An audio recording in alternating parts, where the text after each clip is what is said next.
I still remember the sting of her words at Christmas dinner. My mother-in-law's voice cutting through the holiday music, calling me worthless in front of everyone, my husband's silence more deafening than her insults. All because I chose my career. In-law over hosting her country club friends. They thought I'd give up my ambitions to fit their mold.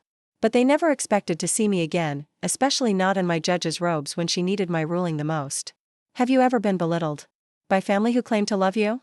Stay with me while I share how standing your ground can change everything, even when the people who should support you try to dim your light instead. Before we jump back in, tell us where you're tuning in from, and if this story touches you, make sure you're subscribed, because tomorrow, I've saved something extra special for you. The Christmas lights twinkled through the frosted windows of my in-laws' Victorian home, casting colorful shadows across the perfectly arranged dining room.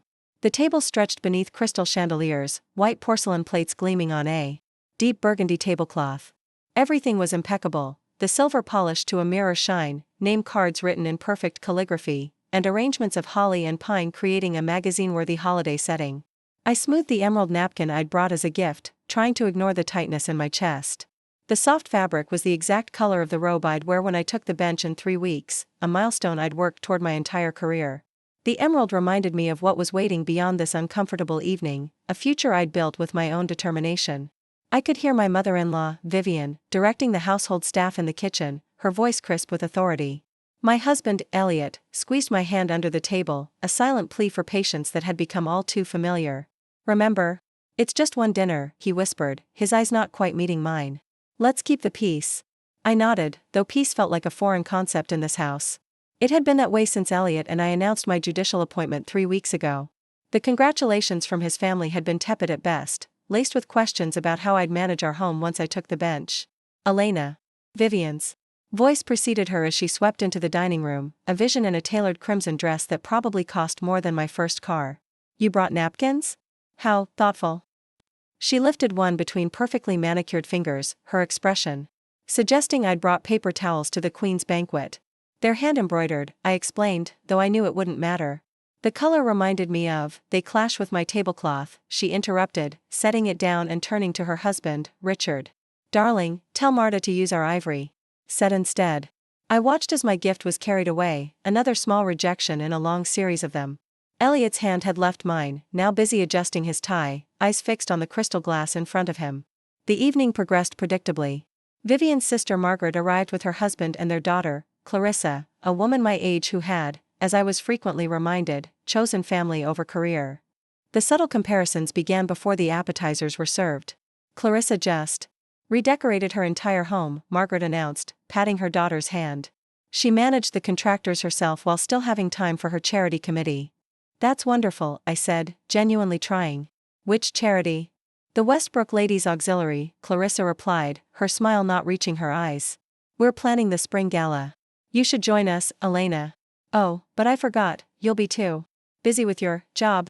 The way she said job made it sound like a regrettable condition. I took a slow sip of wine, feeling Elliot tense beside me. Speaking of your work, Richard spoke up, carving the turkey with surgical precision. I was speaking with Judge Carlton at the club. He mentioned the Thornton case might be assigned to your district. Quite the controversial matter. I can't discuss potential cases, I replied evenly. Of course, Richard nodded, passing plates down the table. I just wondered if you were prepared for that level of scrutiny. The press can be quite invasive, you know. Might be difficult. For the family image. Family image. The phrase hung in the air like a chandelier threatening to drop. I'd heard it countless times over the 7 years of my marriage to Elliot, how my career choices, my public stands on legal matters, even my professional attire might affect the precious Westbrook family image. Elena is more than capable. Elliot finally spoke up, though his voice lacked conviction. I'm sure she is, dear, Vivian said with a tight smile. Though I do wonder if you've both considered what this means for your future plans. Children need stability, consistency. A mother's presence. We've discussed our family planning, I replied, keeping my voice level despite the familiar intrusion. It's between Elliot and me. Vivian set down her fork with a delicate clink. That somehow echoed like a gavel. Family isn't just between two people, Elena. It affects all of us. The Westbrook name carries certain expectations. Your position will put unnecessary pressure on Elliot's career, on your potential children, on our standing in the community. Preparing and narrating this story took us a lot of time, so if you are enjoying it, subscribe to our channel, it means a lot to us. Now back to the story. My career isn't a hobby, Vivian, I said, feeling heat rise in my cheeks. I've worked for this appointment for 15 years. And that's admirable, in a way, she conceded with a dismissive wave. But there comes a time when a woman must recognize her priorities. Elliot needs a partner who understands the importance of family legacy. Elliot shifted uncomfortably. Mother, perhaps we could discuss something else. No, I think this needs saying, Vivian continued, her gaze fixed on me like a prosecutor eyeing a hostile witness. When you married my son, you married into certain responsibilities. The Westbrook women have always prioritized family reputation and support. Your ambitions reflect poorly on all of us. The table fell silent. Even the staff paused in their serving. I looked around at their faces, some embarrassed, others curious, waiting for my response. Elliot stared at his plate, shoulders hunched as if trying to disappear. I don't believe supporting my husband means abandoning my career, I said. Carefully. Support? Vivian laughed, a brittle sound like breaking glass. Is that what you call being absent from half our family functions? Missing Elliot's firm dinner to prepare for court? Declining to host the partners' wives when it would have helped his promotion chances? I felt my professional composure slipping. I've attended every event I could without compromising my responsibilities. And the partners' wives are welcome to meet me for lunch anytime, many of them have their own careers too. And look how that's turning out, Margaret muttered, just loud enough to hear. Vivian leaned forward, her diamond necklace catching the light. The fact is, Elena, you've chosen yourself over this family repeatedly. It's selfish, frankly. Worthless to everyone trying to build something lasting here. The word hit like a physical blow. Worthless. 7 years of trying to balance my career with their expectations, of apologizing for accomplishments that should have been celebrated, of watching Elliot slowly retreat from my corner, all distilled into that single, cutting word. Vivian, Richard warned, but she was on a roll now. You think wearing a robe and sitting on a bench makes you important? What value does that bring to our family? To Elliot? You're so caught up in your achievements that you can't see how worthless they make you to everyone who matters. The room spun slightly. I set down my glass, afraid I might break it. Elliot was saying something about taking a break, his voice distant through the ringing in my ears. I looked at him, really looked, and saw in that moment how he would always be caught between us, forever unwilling to truly stand with me.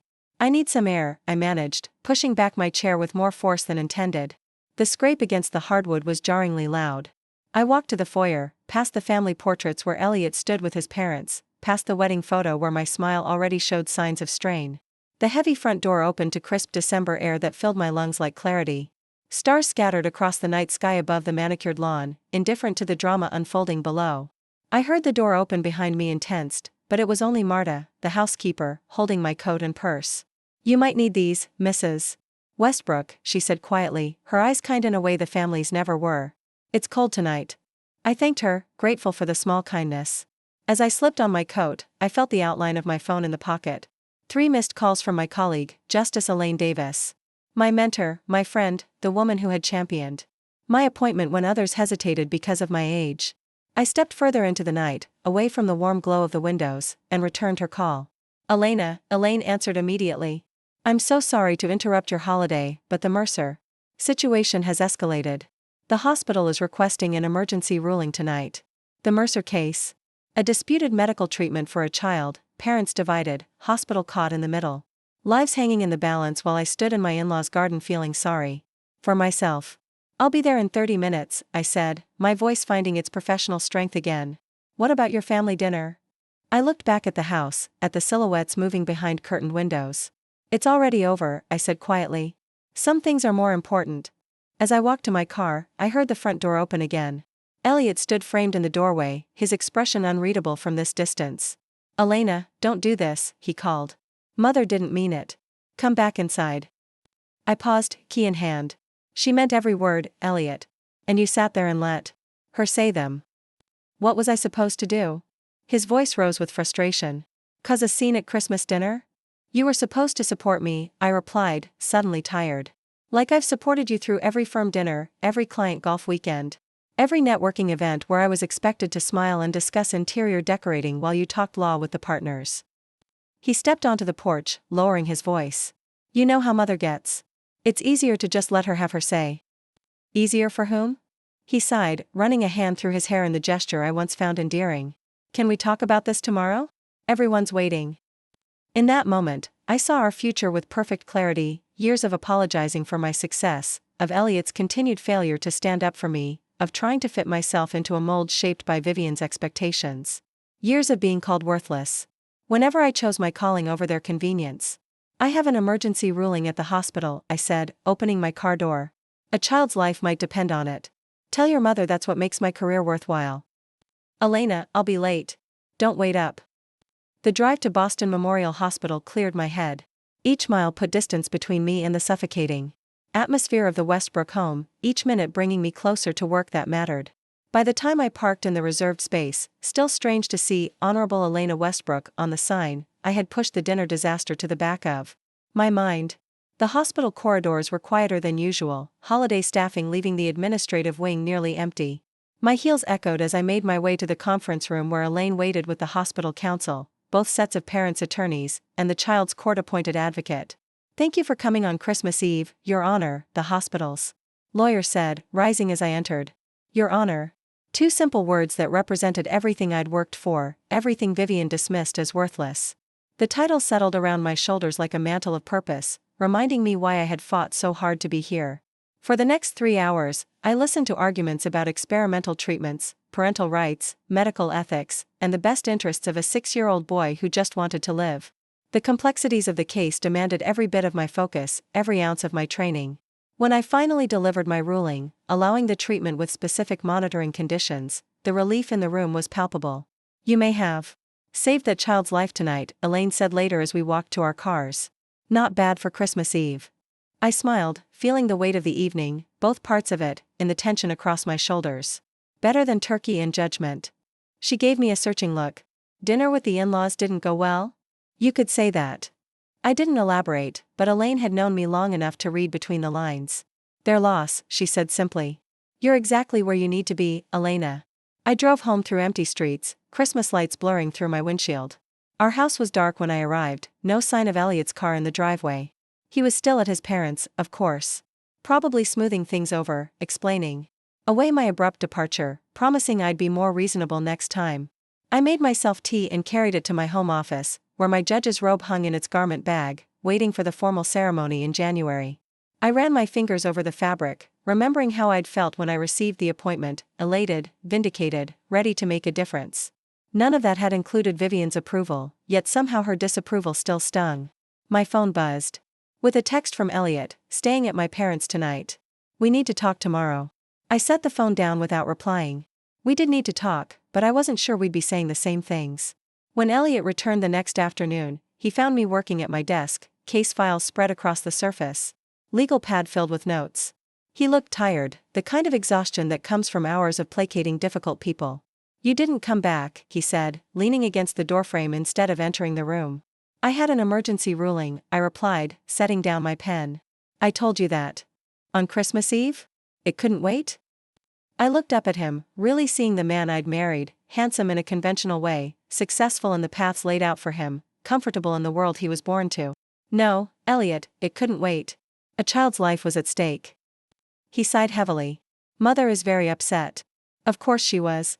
Vivian was always upset when things didn't go according to her script. She called me worthless, Elliot. In front of your entire family. She didn't mean, don't. I cut him off, standing now. Don't tell me she didn't mean it. She meant every word, and you know it. The question is, do you agree with her? He looked startled. Of course not. I'm proud of what you've accomplished. Are you? Because I haven't felt your pride or your support in a very long time. I felt your discomfort when I mentioned my cases at your firm events. I've noticed how you change the subject when your mother criticizes my career. I've watched you retreat every time I needed you to stand beside me. Elliot stepped into the room now, his face flushing. That's not fair. I've always supported your work. When it was convenient. When it didn't challenge your family's expectations. I gestured to the stack of congratulation cards on my desk, from colleagues, from law school friends, from the Women's Legal Association. Notice anything missing here? Not one word of congratulation from your family when I received this appointment.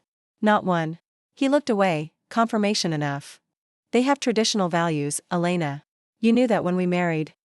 Traditional values don't justify treating me like I'm worthless because I have ambitions beyond hosting dinner parties. The words still burned in my throat. Your mother made it very clear what she thinks of me and my career last night. What I need to know now is where you stand. Elliot paced the small room, running his hand through his hair in that familiar gesture. I don't want to be caught in the middle. You already are in the middle. You've always been in the middle, and your silence is a choice. I felt surprisingly calm as the truth spilled out. Every time you say nothing, you're choosing her side. That's not true, he protested, but his eyes slid away from mine. Then tell me what you said when she called me worthless. I waited, watching his face. Did you defend me, Elliot? Did you tell her she was wrong? His silence was answer enough. 7 years of marriage, and he couldn't stand up to his mother for me. Not even once. I thought so, I said quietly. What do you want me to do, he asked, frustration edging his voice. Cut off my family? They're part of who I am, Elena. I want you to be my partner, I replied. I want you to be proud of what I've achieved instead of apologizing for it. I want you to tell your mother that my career isn't a hobby or an inconvenience, it's my calling and my contribution to the world. He shook his head. You're asking me to choose? No, I corrected him. I'm asking you to support your wife. The fact that you see that as a choice tells me everything I need to know. We stood in silence for a long moment, the gulf between us wider than the few feet of carpet separating us physically. Outside, snow began to fall, soft flakes catching the afternoon light. I need some time to think, Elliot finally said. This isn't just about last night. It's about our whole future. I nodded, suddenly exhausted. Yes, it is. After he left, back to his parents' house, though he didn't say so directly, I sat alone in my office, watching the snow build on the window ledge. The emerald napkin I'd brought to Christmas dinner lay on my desk where I'd placed it after finding it stuffed in my coat pocket. Someone, Marta, probably, had rescued it from being discarded. I smoothed the fabric with my fingertips, thinking about Vivian's dismissal of it, of me, of everything I valued. The emerald color still reminded me of my judge's robe, of the path I'd chosen, of the difference I hoped to make. If that made me worthless in her eyes, perhaps it was time to accept that her approval would never come, and to question whether I even wanted it anymore. My phone rang, breaking the silence. It was the hospital again. The Mercer boy had responded well to the treatment, but new complications had arisen. The parents were at odds again, the medical team caught in the crossfire. They needed another ruling. I grabbed my coat, the emerald napkin still in my hand. On impulse, I folded it carefully and placed it in my pocket. A reminder of what I was choosing, and what I was perhaps leaving behind. The hospital was busier now, Christmas Day, bringing its own rush of emergencies and visitors. As I approached the administrative wing, I saw a familiar figure pacing the hallway, Dr. James Chen, the hospital's chief of pediatric medicine and the physician overseeing the Mercer case. Your Honor, he greeted me with palpable relief. Thank you for coming so quickly. Of course, I replied, following him toward the conference room. How is the patient responding?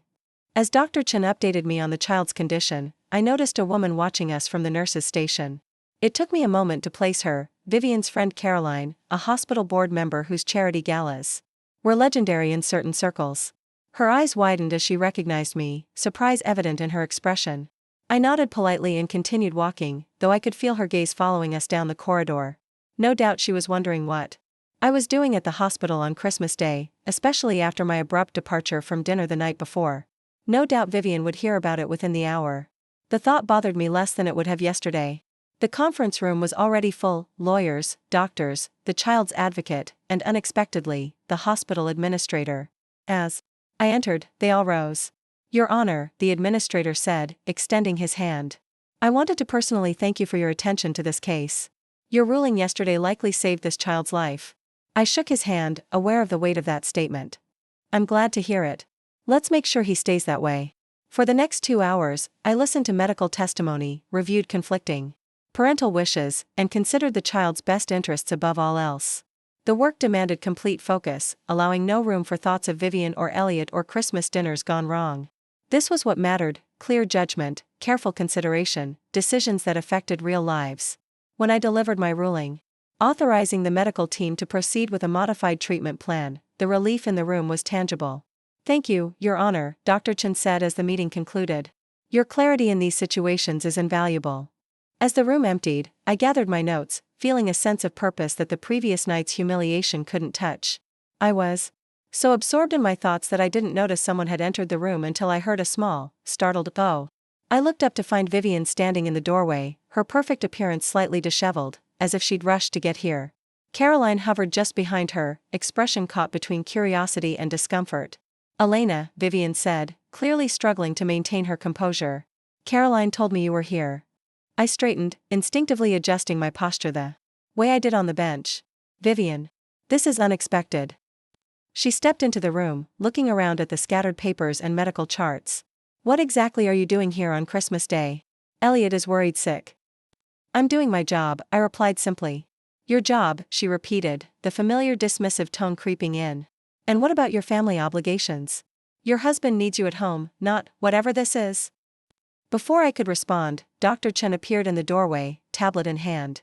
Your Honor, I have the consent forms ready for your review before we proceed. Vivian turned, clearly startled by the formal address.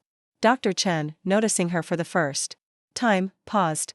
Mrs. Westbrook, he said with a polite nod. I didn't realize you were acquainted with Judge Westbrook.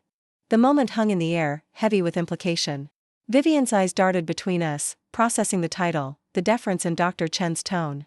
Judge Westbrook is my daughter-in-law, she said slowly. Dr. Chen's eyebrows rose slightly. Then you must be very proud. Her ruling yesterday was brilliant, balanced legal precedent with medical necessity in a way that few jurists manage. We're fortunate to have her assistance on this case. Vivian's face underwent a subtle transformation, confusion, reassessment, and something that might have been grudging respect if I didn't know better. I wasn't aware Elena was involved in hospital cases, she said carefully. Only the most complex ones, Dr. Chen replied. Cases where other judges might hesitate to make the tough calls. Your Honor has a reputation for clarity and courage. I felt a small, vindictive satisfaction at watching Vivian absorb this information. This glimpse of the world where my opinions weren't just tolerated but sought after, where my decisions carried weight that had nothing to do with the Westbrook name. I need to review these forms, I said, holding out my hand for the tablet. If you'll excuse us, Vivian. For perhaps the first time in our relationship, Vivian seemed at a loss for words. She nodded stiffly and stepped back, allowing Dr. Chen to approach with the documents. Of course, she murmured. I'll just wait outside. As she left, I caught a glimpse of her expression, not quite chastened, but certainly recalibrating. Dr. Chen gave me a questioning look. Family, I said simply, and he nodded with the understanding of someone who had navigated his own complex relationships. I reviewed the forms quickly, making necessary notations and signing where required. When I handed back the tablet, I felt the weight of the emerald napkin in my pocket, a tangible reminder of the contrast between last night's dinner and today's work. Is everything all right, Your Honor? Dr. Chen asked, noticing my momentary distraction. I smiled slightly. Just balancing obligations, Doctor. Something tells me you understand that all too well. He returned the smile with a knowing one of his own. All too well. Happy holidays, Judge Westbrook. Happy holidays, I echoed, gathering my things. When I stepped into the hallway, Vivian was waiting, her posture rigid, her expression guarded. Caroline had disappeared, probably sensing the potential for drama and discreetly withdrawing. Why didn't you tell us? Vivian asked without preamble. Tell you what? That I was appointed to the bench? That I handle medical ethics cases? That my work matters? I kept my voice level. I did tell you, Vivian. You chose not to hear it. She adjusted her scarf, a nervous gesture I'd rarely seen from her. I didn't realize you were involved in cases like this. Cases that save children's lives? Yes, that's part of my worthless career. I couldn't keep the edge from my voice. She had the grace to look uncomfortable. I may have spoken harshly last night. You called me worthless in front of your entire family, I replied. And not for the first time. You've made your opinion of me and my choices very clear over the years. I was concerned about Elliot's future, she said, as if this explained everything. About your obligations to the family. My obligation is to justice, Vivian. To making decisions that help people when they need it most. I gestured toward the pediatric wing. That child in there is alive because I was here last night instead of listening to you belittle my choices. She was silent for a moment, absorbing this. When she spoke again, her voice had lost some of its sharp edge. Elliot said you didn't come home last night. I had work to do, I replied simply. Important work. And now? I looked at her directly, feeling a strange calm. Now I'm going to finish this case, and then I'm going to decide what I want my life to look like going forward. Meaning what, exactly? Meaning I'm no longer interested in being called worthless for doing work that matters. Meaning I'm tired of apologizing for my success to people who should be celebrating it. Vivian's eyes narrowed slightly. Are you leaving my son? The directness of the question surprised me. That depends on Elliot, I said after a moment. On whether he wants a partner or just a convenient wife who fits your definition of worthwhile. Before she could respond, my phone buzzed, a text from the child's advocate with a question about the ruling. I need to go, I said, already turning away. Some things can't wait. Elena, Vivian called after me, her voice lacking its usual commanding tone. Will you be coming for dinner tomorrow? Richard's sister is visiting. The invitation, if it could be called that, was so mundane, so disconnected from the seismic shifts occurring in my life, that I almost laughed. No, Vivian, I won't be there, I said without turning back. I'll be right here, doing my worthless job. Making a difference that has nothing to do with the Westbrook name. I walked away, feeling lighter with each step, the emerald napkin a comforting weight in my pocket. Behind me, in the gleaming hospital corridor, I left Vivian standing alone. Perhaps truly seeing me for the first time. The morning after my encounter with Vivian at the hospital, I woke to sunlight streaming through curtains I'd forgotten to close. My phone showed 6 missed calls from Elliot and a text that simply read, "We need to talk. Coming by at noon." No questions about where I'd been, no mention of the case that had kept me at the hospital until dawn. Just the demand for a conversation on his terms. I made coffee and carried it to my office, where case notes still covered the desk. The Mercer boy was stable now, his parents momentarily united by their child's improvement. Small victories in a world that often felt like constant battles. I ran my fingers over my judge's nameplate, feeling the engraved letters that represented years of work, of sacrifice, of choosing a path that meant something beyond the Westbrook family image. When the doorbell rang precisely at noon, I was dressed in simple jeans and a sweater, hair pulled back, no makeup, a deliberate choice that felt like small resistance against the Westbrook expectation of perpetual polish. Elliot stood on the porch with a bouquet of lilies, my least favorite flower, though I'd mentioned this countless times. They were Vivian's preference, her signature centerpiece at every family gathering. "You didn't come home last night," he said, stepping inside without waiting for an invitation. Again. "I was at the hospital until 5 this morning," I replied, not taking the flowers. The Mercer case had complications. He set the lilies on the entryway table, their cloying scent already filling the small space. "You could have called. You could have asked if I was okay instead of assuming I was being difficult." I led the way to the kitchen, putting distance between us and the flowers. "Did your mother tell you she saw me at the hospital?" Elliot's expression tightened. "She mentioned it. She was surprised." "By what?" "That my work actually matters to people who aren't focused on the Westbrook family reputation?" I poured him coffee without asking if he wanted it, a habit from 7 years of marriage that suddenly felt stifling. "That's not fair," he said, taking the mug automatically. "Mother was impressed by how the hospital staff treated you. She didn't realize your position carried that kind of respect." The statement hung between us, so revealing in its casual honesty that I almost laughed. "Of course she didn't. Neither of you have ever bothered to understand what I do." "That's not true," Elliot protested, but his eyes slid away from mine. "I've always supported your career." "Have you?" I leaned against the counter, studying the man I'd married, his perfectly tailored casual clothes, his carefully styled hair, the way he held himself like someone accustomed to deference. "When was the last time you asked me about a case? Not the politics of it, not how it might affect your firm connections, but the actual substance of the work?" He opened his mouth, then closed it again, searching for an example and coming up empty. "That's what I thought," I said quietly. "I've been busy with the Harrison merger," he finally replied, defensive. 80-hour weeks, Elena. You know how it is. I do know how it is. I've supported you through every late night, every weekend at the office, every business trip.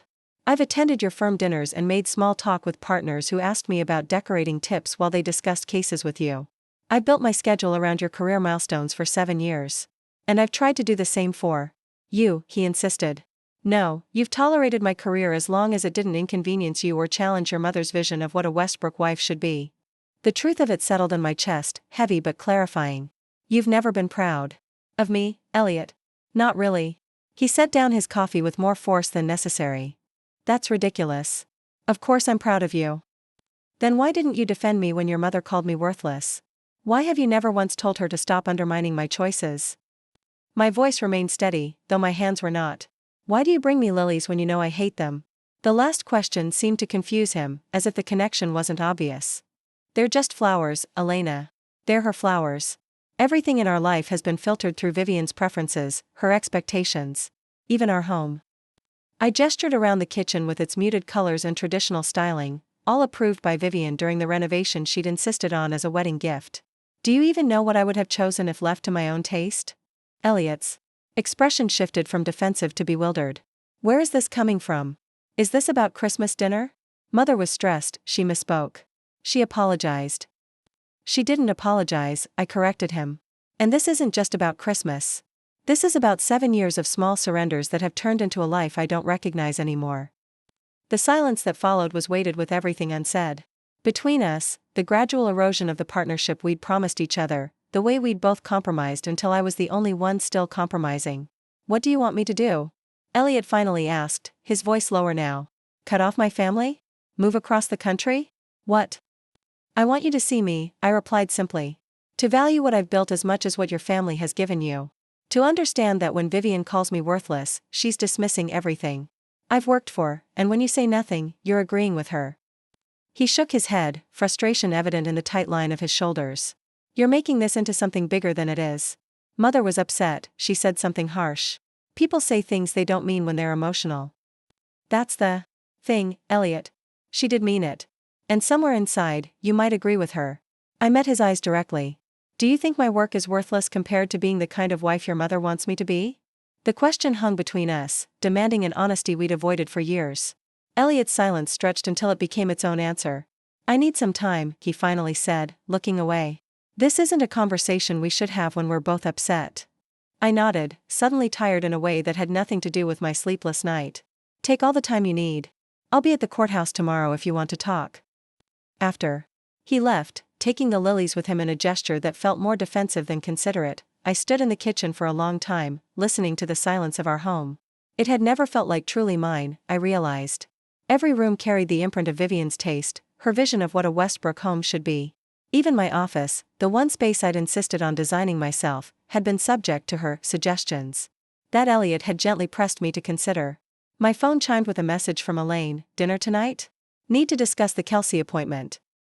The Kelsey appointment, another female judge being considered for the circuit court, a colleague I'd mentored through her early career. Work that mattered, connections that fed my soul rather than draining it. I texted back a quick acceptance. That evening, as Elaine and I sat in a quiet corner of her favorite bistro, I found myself telling her everything: the Christmas dinner, Vivian's cutting words, Elliot's silence, the unexpected hospital encounter. She listened without interruption, her expression moving from outrage to understanding to something like resignation. So that's why you looked like you'd seen a ghost when Chen called you Your Honor in front of the mother-in-law from hell, she said when I finished, taking a sip of her wine. I wondered what that was about. You were there? I asked, surprised. Consulting on the dialysis consent issue one floor down. Caught the tail end of your hallway conversation. She studied me over the rim of her glass. For what it's worth, you handled it with more grace than I would have. I smiled weakly. Not sure grace is what I was going for. What are you going for, Elena? She asked, her voice gentler now. What do you actually want? The question caught me off guard. What did I want? I'd been so focused on proving my worth to the Westbrooks, on carving out space in a world that constantly tried to reshape me, that I'd lost sight of my own desires. I want to be valued for what I've built, I said slowly. I want a partner who celebrates my success instead of apologizing for it. I want a life where I don't have to choose between my calling and being worthy of love. Elaine nodded, understanding. In her eyes. And Elliot? I don't know if he can be that partner. The admission hurt, but it also felt like truth I'd been avoiding. He's never stood up to his mother, not once in 7 years. I'm not sure he knows how to see me outside of her shadow. Then maybe it's time to step into your own light, she said simply. Those words stayed with me over the following days as I threw myself into work, finding solace in the clarity of legal reasoning, the weight of decisions that mattered. I spent my days at the courthouse and my evenings at the hospital, checking on the Mercer boys' progress and consulting on other ethics cases that needed attention. Elliot's texts became increasingly urgent, then frustrated, then resigned as I maintained my distance, needing the space to think clearly without his presence muddying the waters. Vivian called once, an unprecedented occurrence that I let go to voicemail. Her message was stiff but surprisingly conciliatory, inviting me to lunch to discuss recent misunderstandings. I didn't call back. On Wednesday evening, as I was leaving the hospital after checking on a new ethics consult, I ran into Dr. Chen in the parking garage. Judge Westbrook, he greeted me with a tired smile. Still saving lives and reputations, I see. Just doing my job, I replied, returning his smile. How's the Mercer boy? Improving daily. Your ruling made all the difference. He fell into step beside me as we walked toward our cars. Though I hear you've paid a personal price for being here Christmas Eve. I glanced at him, surprised. Hospital gossip travels fast. He shrugged apologetically. Board member Caroline is not known for her discretion. And Mrs. Westbrook Sr. apparently has some strong opinions about appropriate holiday activities. For her daughter-in-law. That's putting it mildly, I murmured. We reached my car, and I paused, keys in hand. Dr. Chen hesitated, as if weighing his next words carefully. For what it's worth, he said finally, what you did here, prioritizing a child's life over family politics, that took courage. Not everyone would have made that choice. It shouldn't have been a choice at all, I replied. No, he agreed quietly. It shouldn't have been. Something in his tone made me look at him more closely, the understanding in his eyes, the slight tension in his smile. You've been there, I realized. He nodded, glancing away. My family had certain expectations about the kind of medicine I would practice, the hospital where I would work. All of the above. Sounds about right for a major life decision, she nodded, taking the chair across from me. Do you want to postpone the Kelsey hearings? I can handle them if you need some time. Absolutely not, I replied without hesitation. My work is the one thing that makes perfect sense right now. I need to be here. She studied me for a moment, then nodded. Fair enough. But the offer stands if you change your mind. The rest of the day passed in a blur of hearings, rulings, and case reviews. I threw myself into the work with a focus that left no room for thoughts of Elliot or Vivian or the conversation that awaited me at home. Here, in these chambers and courtrooms, my words carried weight. My decisions mattered. My worth was never in question. It was after 7 when I finally gathered my things to leave, the courthouse quiet now except for the occasional security guard making rounds. As I walked toward the parking garage, my phone buzzed with a text from Elliot. We're waiting for you. Mother made your favorite dessert. My favorite dessert, which Vivian had never once gotten right, always confusing my preference for chocolate with her own for fruit tarts. It was such a small thing, such a telling detail about how little they had ever truly seen me. I didn't reply, sliding the phone back into my bag as I reached my car. The dashboard clock read 7:38 p.m., the Westbrook dinner would be well underway. Carefully timed as always, the conversation no doubt centered on how to manage my unfortunate career ambitions without disrupting the family image. For the first time in 7 years, I felt no obligation to be there, no pressure to smooth things over, no need to make myself smaller to fit their expectations. The realization was both liberating and terrifying. I was halfway home when my phone rang, not Elliot this time, but Dr. Chen from the hospital. I answered through the car's Bluetooth, concern immediately replacing my personal preoccupations. Judge Westbrook, I answered, professional mode engaging automatically. Is everything all right with the Mercer case? The Mercers are fine, Chen assured me quickly. But we have another situation that could use your expertise. A teenage patient refusing life-saving treatment on religious grounds, parents divided on how to proceed. Hospital administration is requesting an emergency ruling before morning. I glanced at the clock, then at the highway exit that would take me home, to an empty house or a confrontation with Elliot, neither option particularly appealing at the moment. I'll be there in 20 minutes, I said, already signaling to change lanes. Have the case files ready. As I turned toward the hospital, I felt the familiar clarity that came with purpose, with knowing exactly where I was needed and what I could contribute.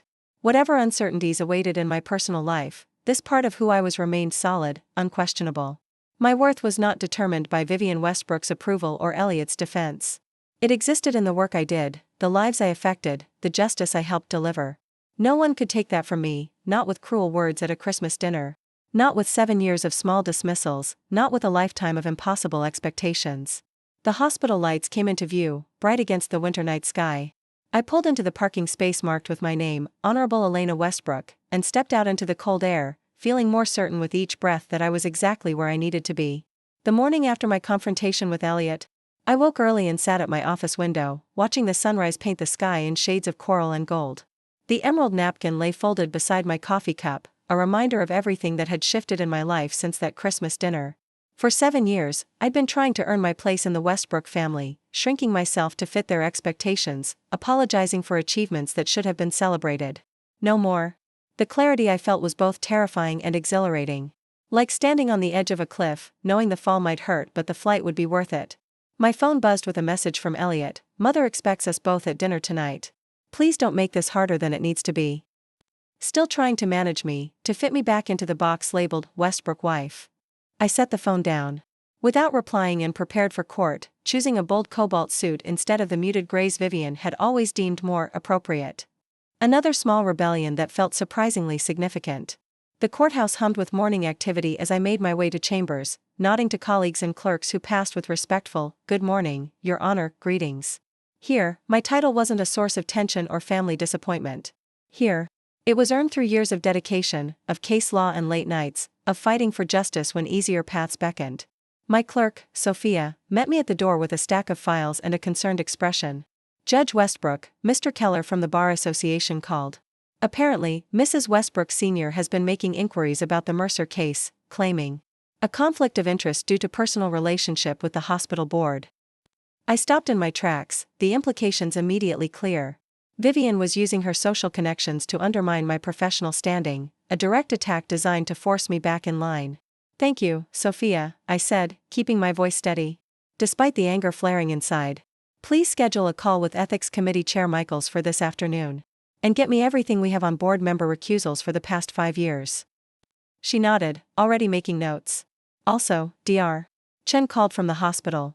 The teenage patient from last night, Lily Ramirez, is asking specifically to speak with you before any ruling is made." The Ramirez case, a 17-year-old refusing blood transfusions on religious grounds, her condition deteriorating while her divorced parents fought over medical decisions. Another child caught between warring adults, another life hanging in the balance while egos clashed. "Tell the hospital I'll be there at lunch," I replied, setting down my bag and turning to the day's docket with renewed focus. Whatever personal storms were raging, the work remained clear, necessary, purposeful. By mid-morning, I'd presided over 3 hearings and signed orders that would directly impact lives, protecting a domestic violence survivor's right to relocate with her children, ensuring a disabled veteran received the benefits he'd earned, ordering the preservation of evidence in a civil rights case that local officials had tried to bury. Each decision felt like a small vindication, a reminder that while Vivian might find my career worthless, others found it essential. Lives changed in these courtrooms, not through charity galas or country club connections, but through the steady application of justice, one case at a time. As I prepared to leave for the hospital, Elaine appeared in my doorway, her expression grave. "Elliot's in the lobby," she said without preamble. "Security called up when he insisted on seeing you immediately." I sighed, gathering my files for the Ramirez case. "Did he say what it's about?" "Something about his mother being deeply concerned about your handling of hospital cases given your current emotional state." Her tone made clear what she thought of that assessment. The audacity was breathtaking. Using my marriage as a weapon against my career, questioning my professional judgment because I'd finally stood up for myself in our personal life, it crossed a line I hadn't imagined even Vivian would dare approach. "Tell security I'll meet him downstairs," I said, straightening my shoulders. "This ends now." Elliot was pacing the marble lobby when I descended the stairs, his normally perfect appearance slightly disheveled, his expression a mixture of frustration and discomfort. He looked up at the sound of my footsteps, relief briefly crossing his face before hardening into something more defensive. "Elena, finally," he started, stepping toward me. "Mother's been trying to reach you, I'm aware," I cut him off, keeping my voice low but firm. "She's been contacting the Bar Association with concerns about my professional judgment. Did you know about that?" He had the grace to look uncomfortable. "She's worried about you. We both are. You've been making decisions that affect the family without consulting us." "Decisions that affect the family?" I repeated, incredulous. "You mean like saving a child's life on Christmas Eve? Or ruling on medical ethics cases that come before my court, which is literally my job?" "You know what I mean," he insisted, lowering his voice as a group of attorneys passed, nodding respectfully to me. "Mother has connections at that hospital. It reflects on all of us when you're involved in controversial cases." The truth of our marriage lay exposed in those words. My career would always be subordinate to the Westbrook image, my professional ethics always secondary to Vivian's social comfort. "Listen carefully, Elliot," I said, stepping closer so only he could hear me. "Your mother's interference in my cases isn't just inappropriate, it's potentially illegal. If she continues attempting to influence judicial proceedings, I will be ethically obligated to report it." His face paled. "You wouldn't." "I would," I confirmed, surprising myself with how certain I felt. "The law matters to me, Elliot. Justice matters. If you and Vivian can't understand that by now, you never will." "This isn't you," he said, shaking his head. "You've never put your career ahead of us before." That's where you're wrong, I replied quietly. I've always put justice first, you just never noticed because I worked so hard to accommodate everything else around it. I won't do that anymore. He stared at me like I was a stranger, this woman who refused to bend to Westbrook demands, who stood firm in her professional integrity despite family pressure. Mother wants to meet with you, he said finally. To clear the air. I have a patient waiting at the hospital, I replied, glancing at my watch. A 17-year-old girl whose life hangs in the balance while her parents fight over their religious differences. That takes precedence over your mother's desire to clear the air. Elena, tell Vivian to stop interfering in my cases, I interrupted, already turning toward the exit. And tell her that if she wants to discuss anything with me, she can make an appointment through my clerk, like anyone else seeking an audience with a judge. I left him standing in the lobby, aware of the courthouse staff watching discreetly, of the whispers that would inevitably follow. For 7 years, I'd worked to keep my personal and professional lives separate, to prevent Westbrook drama from touching my judicial reputation. Vivian had crossed that line, not me. At the hospital, I found Dr. Chen waiting by the elevator, his expression a mixture of relief and concern. Judge Westbrook, thank you for coming. Lily's condition has stabilized. But we're still in critical territory. Her father is insisting we respect her religious objection to blood products, while her mother is demanding we use whatever means necessary to save her. And Lily herself? I asked as we walked toward the pediatric intensive care unit. 17. Legally still a minor, he replied. But articulate about her beliefs and her wishes. She's asking to speak with you directly before you make any ruling. I nodded, mentally reviewing the legal precedents around mature minor doctrine, religious exemptions, and parental rights. Have her parents agreed to this meeting? Reluctantly, he confirmed. They're waiting in the family consultation room. As we approached the ICU, I noticed a familiar figure at the nurse's station, Caroline, Vivian's friend from the hospital board, pretending to review paperwork while watching my arrival with poorly disguised interest. No doubt Vivian would hear about this visit within the hour. I straightened my shoulders and nodded professionally in her direction, refusing to be intimidated by Westbrook surveillance. Dr. Chen, I'll need all of Lily's medical records, psychological evaluations, and a private room for our conversation. Already arranged, he replied, guiding me past Caroline's watching eyes with a subtle positioning of his body between us, a small gesture of protection I appreciated more than he knew. Lily Ramirez lay in her hospital bed looking younger than her 17 years, dark circles under her eyes contrasting sharply with pale skin. Despite her weakness, she pushed herself up slightly when I entered, determination evident in every line of her body. You're the judge, she said, her voice soft but steady. The one who ruled on the Mercer case. I nodded, taking the chair beside her bed. I am. I understand you wanted to speak with me before I make any decisions about your case. She nodded, fingers twisting in the thin hospital blanket. Everyone's talking about me like I'm not here, my mom, my dad, the doctors. They all think they know what's best for me. But it's my body, my life, my faith. I recognized the frustration in her voice, the sense of being erased in conversations. That would determine her future. Tell me about your faith, Lily. Help me understand what guides your decision. For the next hour, I listened as she explained her beliefs with a clarity that belied her years, her conviction evident in every carefully chosen word. Unlike many cases involving religious objections to medical care, Lily's understanding of her faith was nuanced, thoughtful, informed by years of study rather than parroted phrases. I know I might die, she said finally, meeting my eyes directly.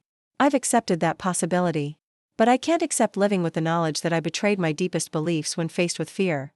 That would be a different kind of death. Her words resonated in ways she couldn't know, echoing my own recent realization that some compromises cost too much, that there are principles worth standing firm on, even when the consequences seem frightening. Thank you for sharing this with me, I said, respecting her courage even as I weighed the complex legal considerations her case presented. I'm going to speak with your parents and the medical team now, but I want you to know that I've heard. You've really heard you, and that will factor into my decision. She nodded, relief visible in the loosening of her shoulders. That's all I wanted. For someone to actually listen before deciding my life for me. As I left her room, I felt the weight of the decision before me, balancing parental rights, medical necessity, religious freedom, and the evolving capacity of a minor to make life-altering choices. There were no easy answers, only careful considerations and the obligation to render judgment with both compassion and clarity. The family consultation room vibrated with tension when I entered, Lily's father rigid with religious conviction, her mother tear-stained but equally determined. Dr. Chen caught between them with the patient charts that told only the medical side of this complex human story. I've spoken with Lily, I began, taking the seat at the head of the table, not as Elena Westbrook, who had recently stood helpless at a Christmas dinner while her own worth was questioned, but as Judge Westbrook, whose authority in this room was absolute. Now I need to hear from each of you. For the next 2 hours, I listened as they presented their cases, the father's religious certainty, the mother's desperate fear of losing her child, the medical team's frustrated attempts to find compromise. I asked questions that made them think beyond positions to principles, that required them to see Lily as more than an extension of their own beliefs or fears. This isn't about who's right, I told them finally. It's about recognizing that Lily is neither property nor a battleground for your divorced grievances. She is a young woman with deeply held beliefs and the emerging right to have those beliefs respected. My ruling, when it came, was nuanced, authorizing specific alternative treatments that didn't violate Lily's religious objections, appointing an independent medical guardian to evaluate ongoing decisions if her condition worsened, and requiring family counseling to help them navigate this crisis without further traumatizing their daughter. This won't please everyone, I acknowledged, as I concluded. But it respects Lily's emerging autonomy while ensuring her medical needs are addressed. Most importantly, it requires all of you to start seeing her as a person in her own right, not just an extension of your own needs and beliefs. As the parents left, subdued but without the bitter accusations that had filled the room earlier, Dr. Chen stayed behind, his expression thoughtful. That can't have been easy, he said quietly. Finding the balance between all those competing interests. It wasn't, I admitted. But sometimes the hardest decisions are the most necessary ones. He nodded, gathering the medical files. Your reputation in these cases is well earned. Not many judges would have taken the time to truly listen to the minor's perspective, to craft a solution that respected her personhood while still protecting her welfare. Thank you, I said simply, surprised by how much his professional respect meant after days of having my work dismissed as worthless by those who should have valued it most. As I prepared to leave, he hesitated, then added, I should warn you. Mrs. Westbrook Sr. has been calling hospital administration all morning. Apparently, she has concerns about your personal connection to cases here. The information didn't surprise me, but the confirmation still stung. And what did administration say? That your rulings have been exemplary, your ethics beyond reproach, and that Mrs. Westbrook's concerns appeared to be personal rather than professional in nature. His smile held a hint of satisfaction. The chief of staff suggested that if she had specific complaints, she should file them through proper judicial channels rather than attempting to influence hospital policy through social connections. I couldn't help the small laugh that escaped me. The image of Vivian being professionally but firmly rebuffed by hospital administration was one I wished I could have witnessed. Thank you for telling me, I said, gathering my files. And for your integrity in this situation. We protect our own, he replied simply. Especially when they're doing the right thing under difficult circumstances. As I walked through the hospital corridors toward the exit, I noticed the emerald napkin I'd tucked into my jacket pocket that morning, the small token of my judicial pride that Vivian had dismissed at Christmas dinner. I ran my fingers over the soft fabric, thinking about how symbols take on the meaning we assign them. To Vivian, my career would always be an inconvenience, a distraction from what she considered a woman's true worth. But here, in these hospital halls and courthouse chambers, my work created ripples that changed lives, a truth no amount of Westbrook disapproval could diminish. By the time I returned to my chambers, messages had accumulated, 3 from Elliot, each more insistent than the last, and 1 from Vivian herself, the first direct communication since Christmas. I opened hers first, preparing myself for another volley in our ongoing battle. Elena, it read, I understand you've been avoiding my calls. This situation has become embarrassing for the entire family. Elliot is distraught. Richard's colleagues are asking questions. This childish rebellion must end. Dinner at our home, 7 p.m. tomorrow. No excuses. No acknowledgement of her interference with my cases, no recognition of the line she'd crossed, no hint of apology for calling my life's work worthless. Just more demands, more manipulation, more attempts to force me back into compliance. I closed the message without replying and opened my email instead, finding a notification that made my heart beat faster, the formal invitation to my judicial investiture ceremony, scheduled for January 15th at the federal courthouse. The culmination of 15 years of work, the public recognition of everything I'd sacrificed and earned.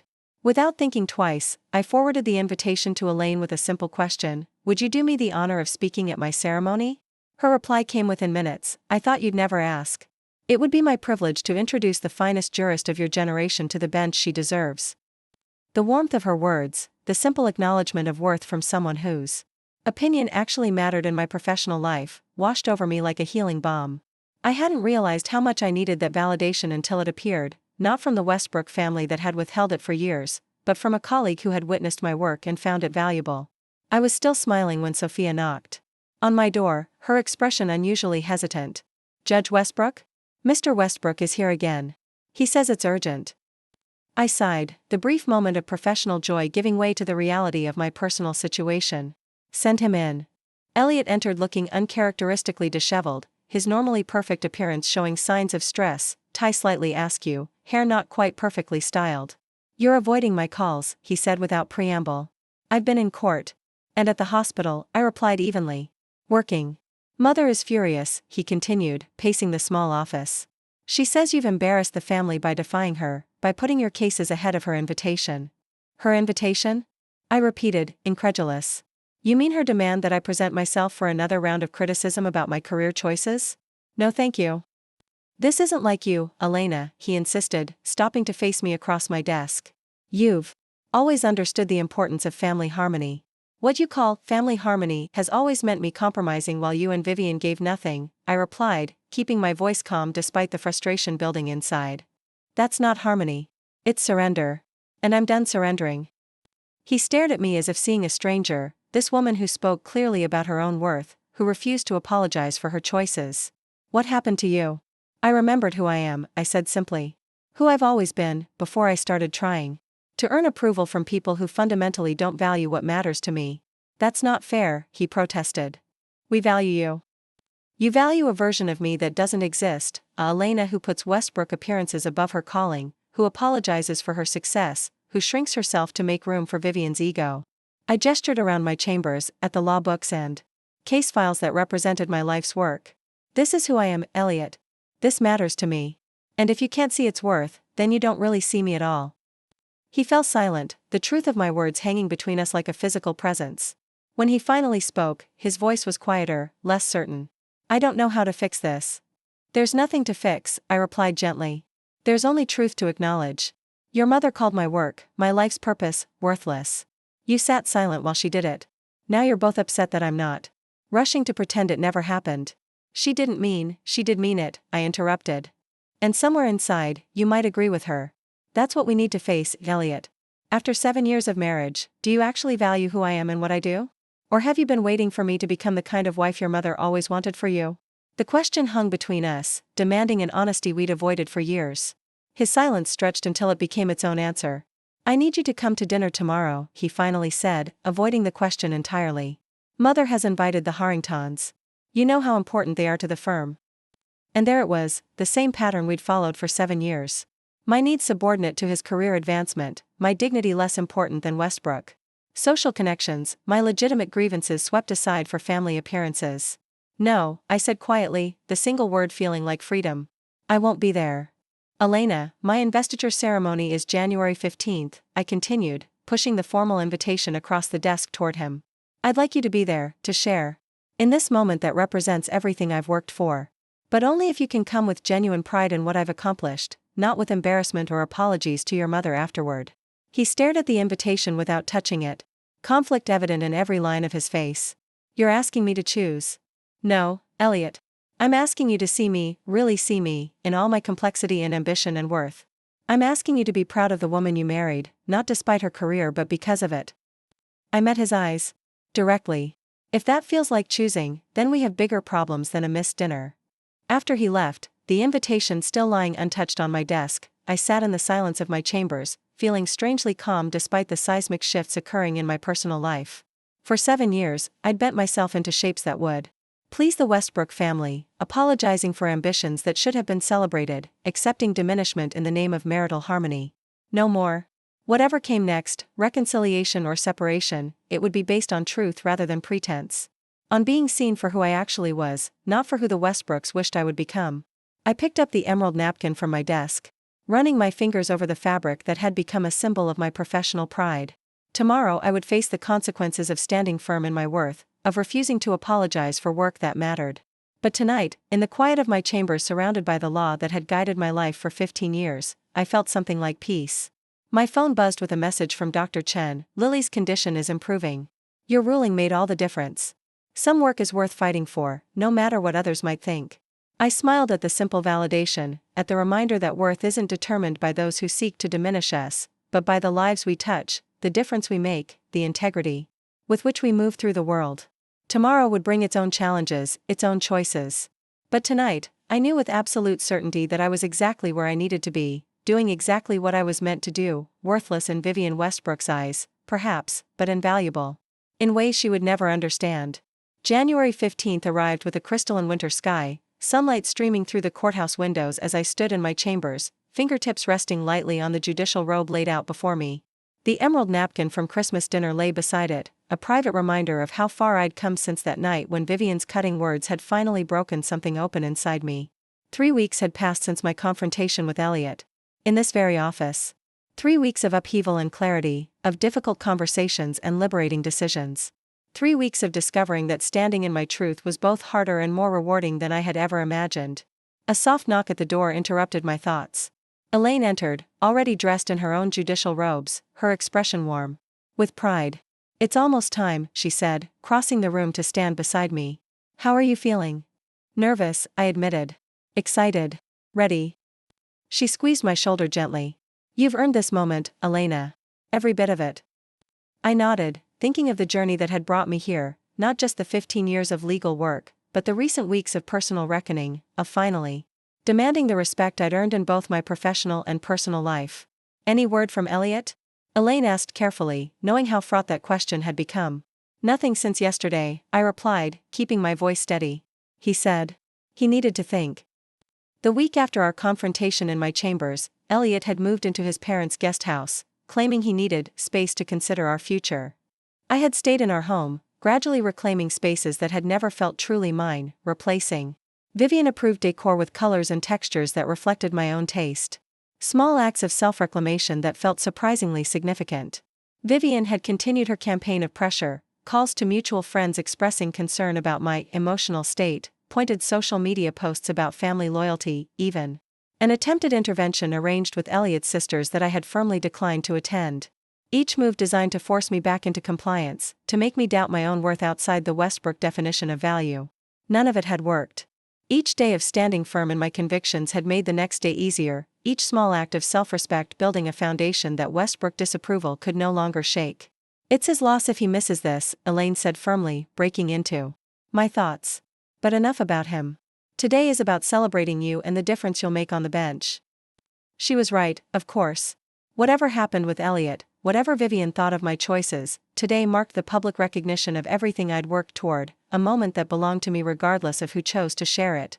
I lifted the robe, the weight of it both physical and symbolic as I slipped it over my shoulders.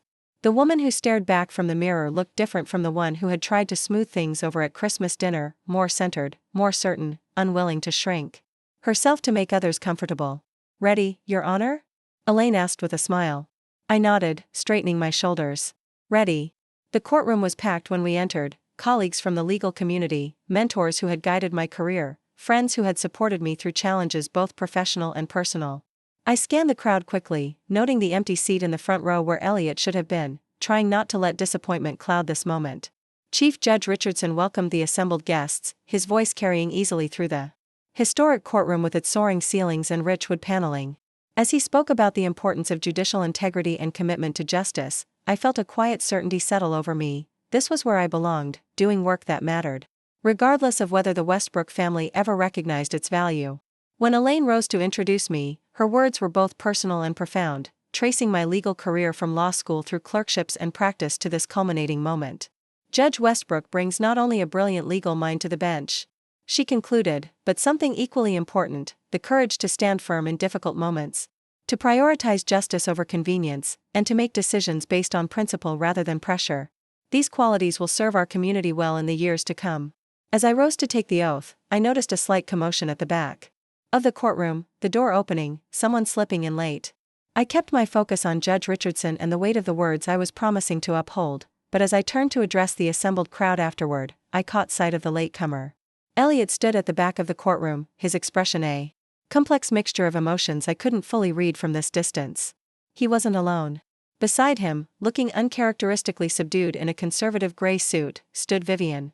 Their presence momentarily threw me, but I gathered myself quickly, focusing on the speech I had prepared, words about justice and service, about the privilege of making decisions that impacted lives, about the responsibility that came with the power to interpret and apply the law.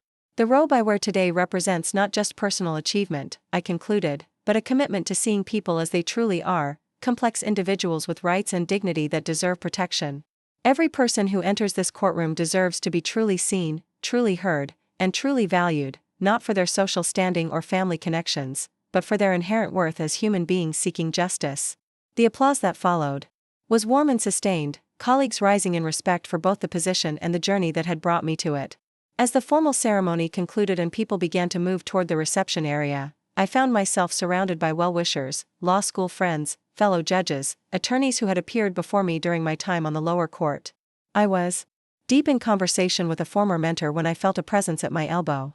Turning, I found Dr. Chen offering a congratulatory smile. "Your Honor," he said warmly. "I hope I'm not intruding on your celebration, but I wanted to deliver some news in person." "Not intruding at all," I assured him. "What news?" "Lily Ramirez is being discharged tomorrow," he said. "The alternative treatments you authorized were successful. She'll need ongoing care, but the crisis has passed, and more importantly, her parents have begun working with the family counselor you required. They're finally listening to each other, and to her." The information was better than any congratulatory speech, tangible proof that the work I did mattered, that decisions made with care and attention to human complexity could change lives for the better. "Thank you for telling me," I said, genuinely moved. "And for your expertise in finding alternatives that respected both her medical needs and her beliefs." "It was your ruling that made it possible," he replied. "Your willingness to see beyond legal abstractions to the real human beings involved." He hesitated, then added more quietly, "I understand from hospital staff that Mrs. Westbrook Sr. has withdrawn her objections to your involvement in hospital cases.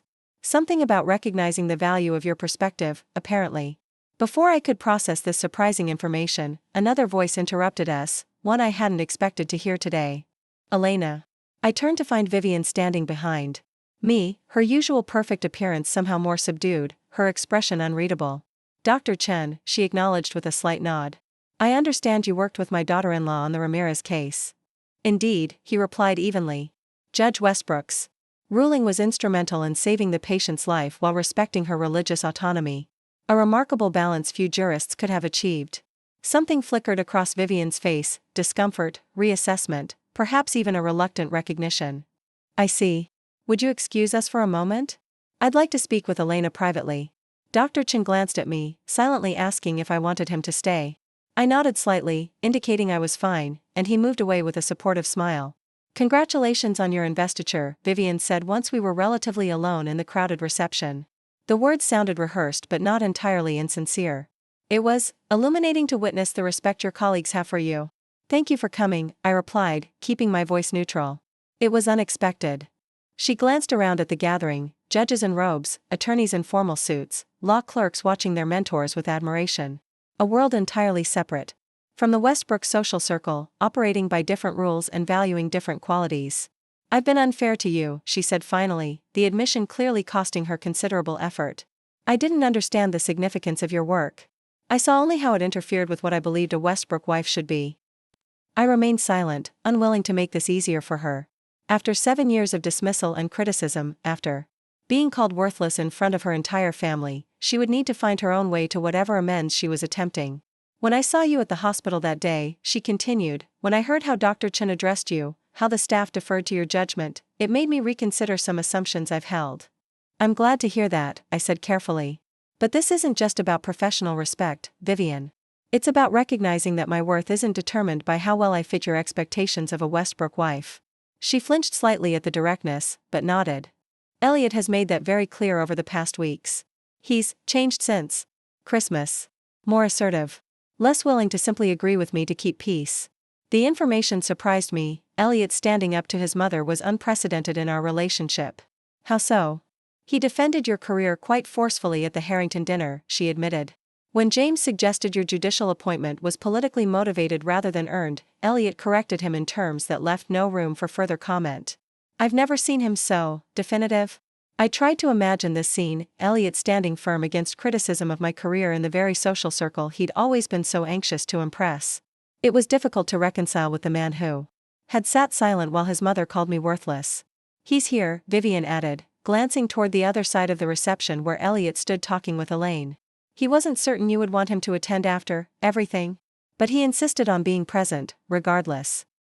Before I could respond, Judge Richardson approached, extending his hand to Vivian. You must be Mrs. Westbrook Sr., he said warmly.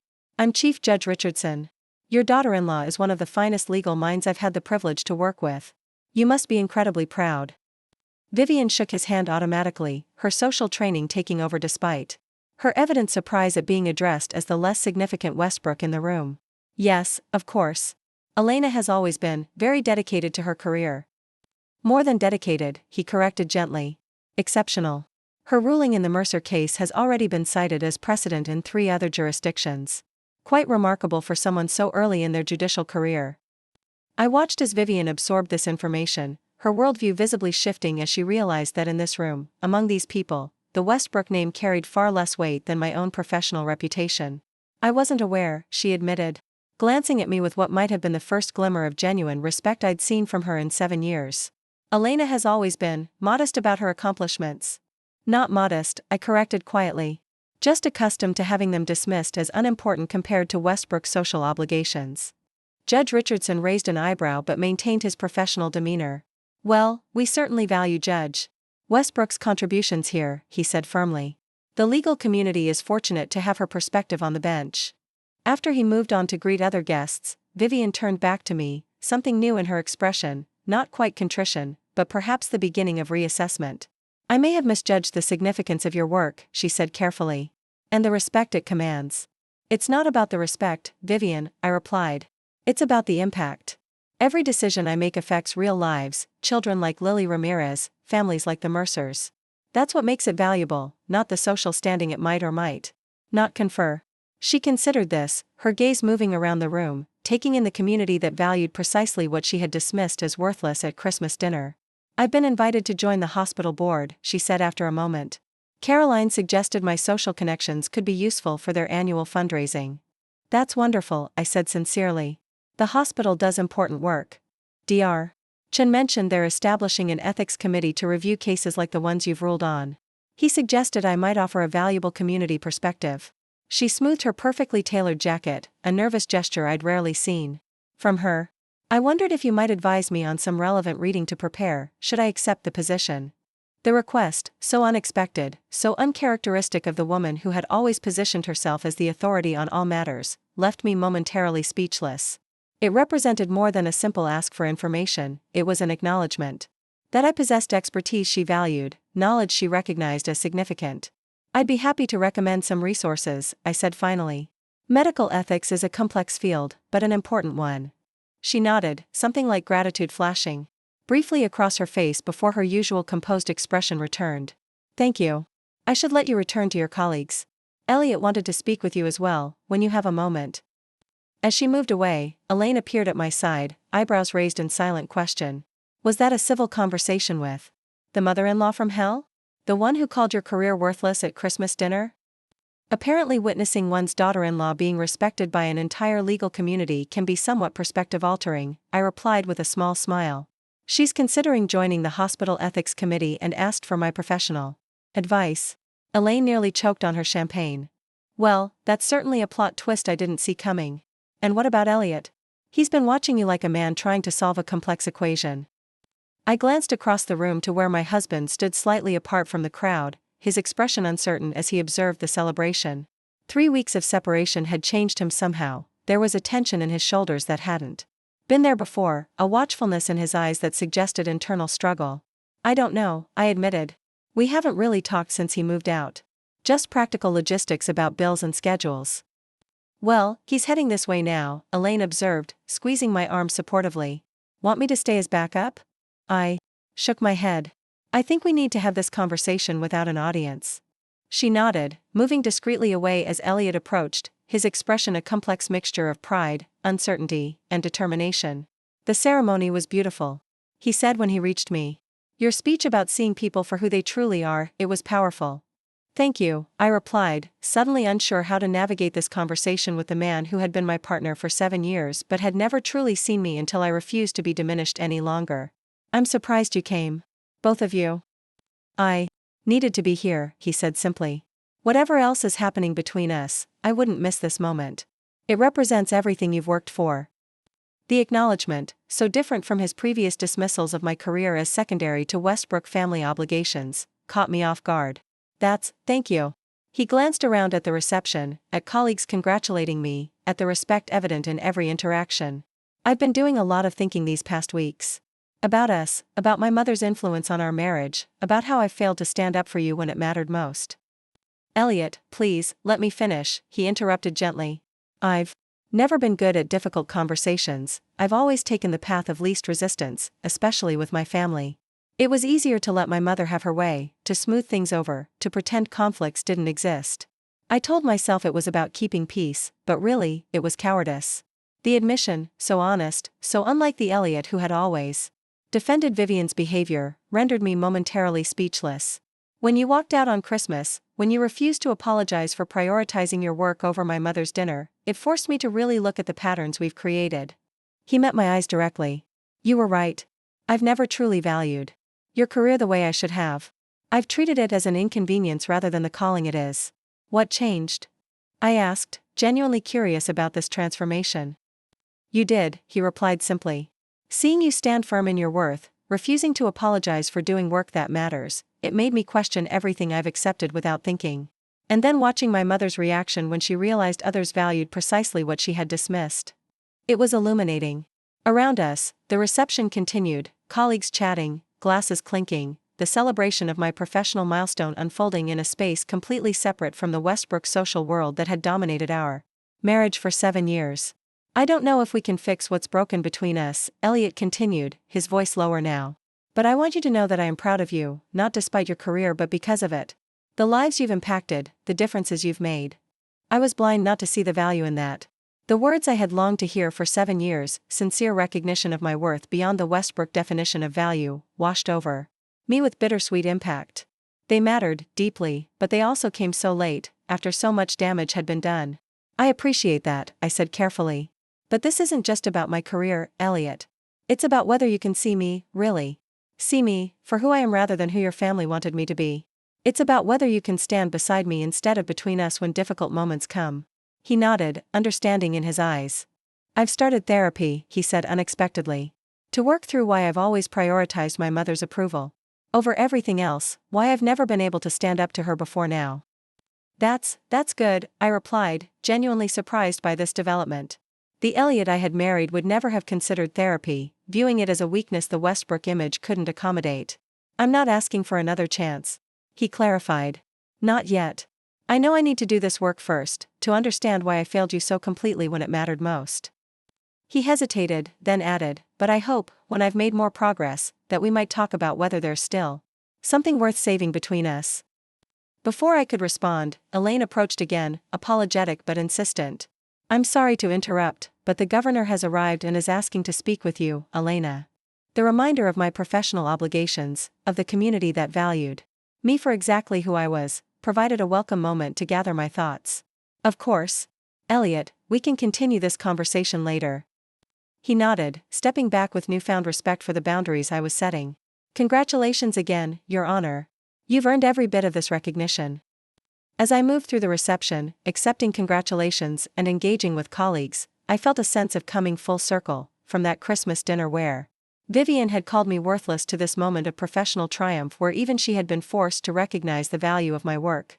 Later, as the reception wound down and guests began to depart, I found myself standing alone by the courthouse windows, watching the winter sunset paint the sky in shades of promise. Dr. Chen approached, offering a genuine smile. Quite a day, he observed. Professional recognition and what appeared to be some personal reckonings as well.